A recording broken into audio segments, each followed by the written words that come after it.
हाय viewers, आज मैं समस्त बन जाऊं जो कि एक काव्य संग्रह है सुनाऊंगी जिसे सौरभ भुवानिया ने लिखा है। तो चलिए शुरू करते हैं इसकी पहली कविता।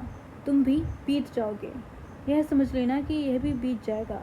आध्यात्मिक सांत्वना है पर साथ ही सांसारिक भी, किंतु इस बात की खबर कि तुम भी बीत जाओगे आध्यात्मिक सच है और संसार से रिहाई भी।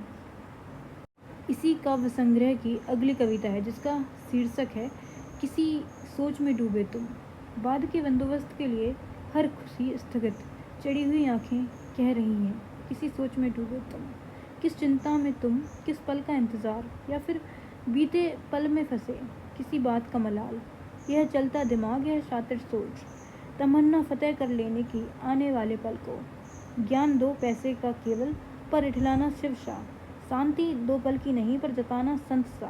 कुछ और नहीं है यह पर्दे के ऊपर का पर्दा और उसके ऊपर एक और पर्दा जो भी नहीं ढक पाता तुम्हारे भय को, व्यवस्था को, कुंठा को, मूर्खता को। इसी के साथ ये कविता समाप्त होती है।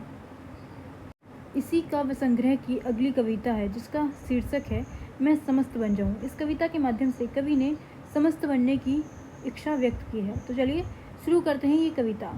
एक मृग दर दर भटकता, मृग तृष्णा की चाह में मारा मारा, कस्तूरी की अपने अंदर लिए, खोजे बुद्धू जग में सारा।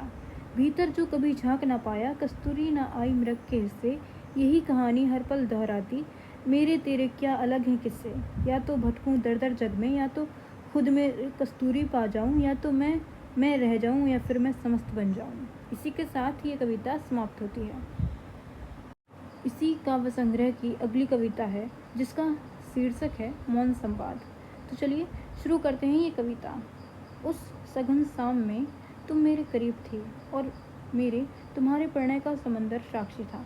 लहरें छू जाती थी मुझे तुम्हें छूने के बाद, शायद मेरे संकोच पर उपहास करती। यह समंदर की मध्यस्थता थी, न शब्दों का जंजाल था, न जवाज़ों का क्लेश था। उस रोज़ हजारों वादे किए तुमसे मैंने एक मौन संवाद में। इसी काव्य संग्रह की अगली कविता है जिसका शीर्षक है बुद्ध होने की सरलता। इस कविता के माध्यम से कवि ने बुद्ध होने की सरलता को कैसे प्राप्त किया जा सकता है इसके बारे में बताया है। तो चलिए शुरू करते हैं इस कविता को। मेरा द्वेष, मेरा क्रोध साक्ष्य है मेरे बुद्ध नहीं होने का, लेकिन इतना समझ भी पाना साक्ष्य है मेरे बुद्ध होने के प्रयास का। बुद्ध होने की सबसे बड़ी जटिलता बुद्ध होने की सरलता है। Thank you for watching.